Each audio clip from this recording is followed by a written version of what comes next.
What's up, guys? I'm here with the 2022 Lexus NX 350 F Sport, and it's incredible. Let me show you around. Okay, so here it is. I'm going to be quick and brief, but this thing looks really sharp. I love how it looks. Lexus has done an awesome job with the redesign of the Lexus NX, and overall, I really like a lot of what Lexus is doing right now. This thing is pretty compact. It kind of almost has like a hot hatch vibe to it. And I think it just looks so sweet. Like, this is just really, really cool. I think for 55 grand, you're gonna have a lot to love here. And I just love the blue and the black contrasting. I love that line, the crease there. And I love how, I don't know if you can really tell, but like those rear panels back here kind of just stick their haunches out. It's so cool. Anyway, what a fantastic looking Lexus. It's just awesome. So I'm quickly getting a lot of rain. So I moved to the interior. We'll see if we have a minute where this clears up and I can show you more of the exterior. But let's take a look, because this is one of the most quirky interiors that I've seen in a long time. And I don't know if you can tell, but I'm not exactly a tall person. And I only have maybe 2 or 3 inches of headroom. And so if you're taller, and I have the seat all the way down, and if you're a taller person, you're going to want to be aware that this just doesn't have much headroom. So quirk number 1 is the start-stop engine button. And it's just on the infotainment screen. It seems like such a random place to have the start-stop button, but that's where it is. Press it, and here is the digital gauge cluster, which is pretty small, but it looks cool. Like, you know, some interesting graphics. You can change the drive modes. We'll just show you in just a second. The heads-up display looks really nice, which I don't know if you can see it there. A little out of focus, but there we go. Yep, it looks good. Tells you a ton of information. I'll try to show you that too just in a minute. But one thing just to be aware of is you can't really notice it right now. You can a little bit, but this actually gets very glary out in the sun.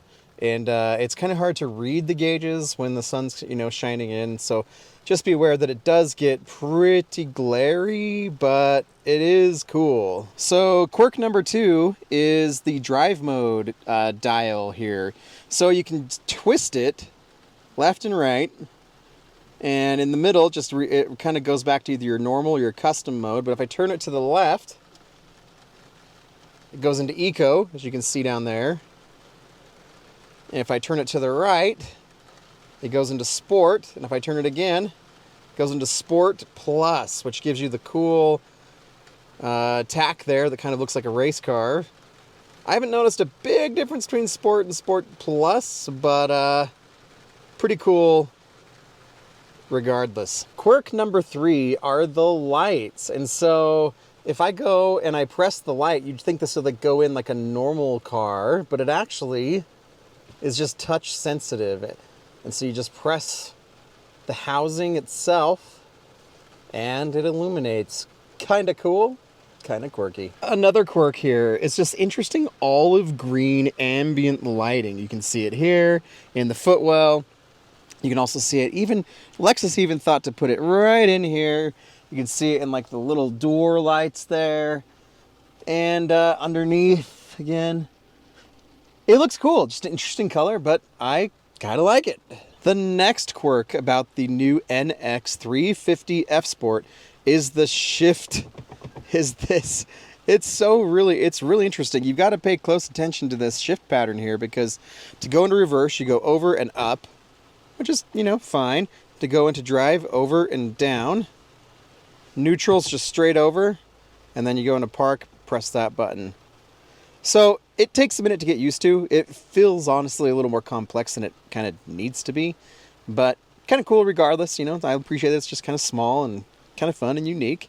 Another quirk here is you have an off-road button, and I don't know how much you're going to be off-roading in the NX, but if you are, you press that and you get your little off-road illumination there.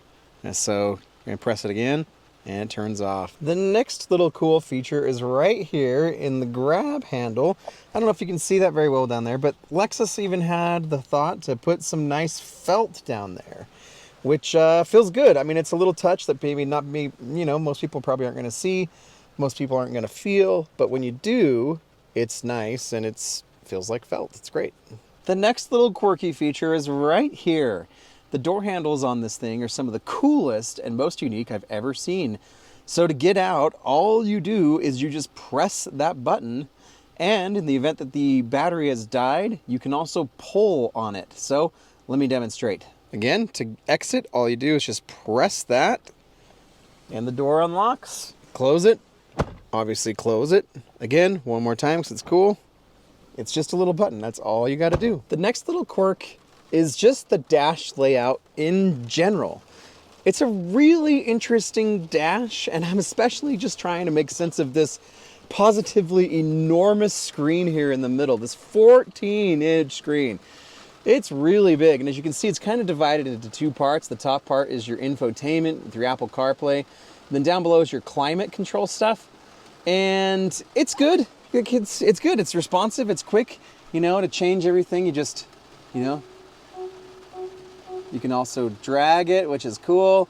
You've got easy access to your ventilated and your heated seats, your heated steering wheel, and then all of your different, I mean, there's so many settings on here. I mean, we could make tons of videos about all the tech, but just know it works well. It just is large. Like, the screen is really big. And one thing that I wish it had, like a lot of other cars will have like a ledge that you can kind of rest your hand on and then, you know, go between the buttons on the screen. There's no ledge here. And so what I found was it's a little distracting because it is so large that while you're driving, having to like click through and press, you know, the icons, it is a little distracting because you can't really rest your hand. Your arm kind of gets a little tired as you're trying to go for different things. And so just keep that in mind. I wish that the design was just a little bit better, a little more intentional. And the shape of the whole screen there, it just, to me, it looks a little ski-wampus, and not that well integrated. But I mean, it is a beautiful screen. It looks incredible. And like the, you know, the views and well, we'll just show you right now. I mean, so many cool, yes, I'm parked on the grass. I know, don't judge me. It's been a weird day and I needed to make some room real quick. So here we are on the grass, but lots of different cool views there. You got your full like fishbowl 360. The cameras are great. They're very helpful. The tech in here is amazing. It's almost too good because it's kind of intrusive sometimes, but it does a fantastic job. And I think Lexus has just really done such a good job with this new NX. It's so fun. Another thing that's just great about the new NX are these seats, and they are exceptionally comfortable. The perforated works great, or the perforated leather, you know, keeps you cool. The ventilated system works great. It's comfortable. They are a little small. It's a little compact in here, so it's not the most spacious place, but it's just enough. Like, this reminds me a lot of just like almost, it's a little bit more roomy and larger, obviously, than my own Mazda 3 turbo hatchback. And this just feels almost like a more punched up, luxurious version of that. This is $20,000 more than that. Coming into the back seat, I'm 5'9", and sitting behind myself where I'd have my seat up front, there's a good amount of room. I mean, this is a pretty compact car, and I'm very comfortable back here. The leather also feels good. I will say the leather in general in this car is amazing. It actually feels pretty thick. It feels pretty plush, and I really appreciate just how comfortable it is. And as you can probably hear from the rain on this panoramic sunroof, it's beautiful. It's a nice panoramic sunroof. It looks really nice. It's in some good light. You also have your LED lights back here, nice and bright. And there's quite a bit of cargo space back here. And underneath there's an enormous bin that goes down like a full foot.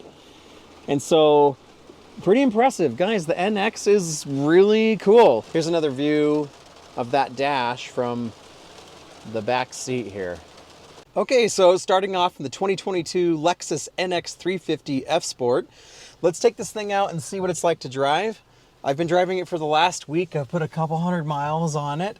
And I gotta say, I was a little skeptical at first. I was like, what am I gonna, you know, what do I expect from this tiny little Lexus? And at first, you know, with all like the interesting quirks, like the door handles and this massive screen that's kind of like split in two, and I was like, I don't know about this thing, but I'll tell you what, as the time has gone on, I'm gonna turn on the heated seats because it suddenly is just really cooled off here. I'll tell you what, as the time has gone on, I've spent more time in this thing.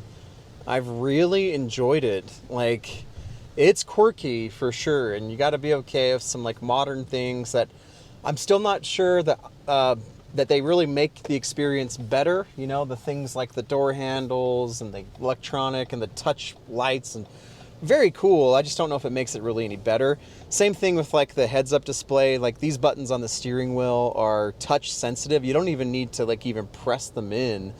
You just simply put your finger on them and it'll illuminate in the heads-up display what you're accessing, whether it's like the driving assist modes, the cruise control, or the audio controls.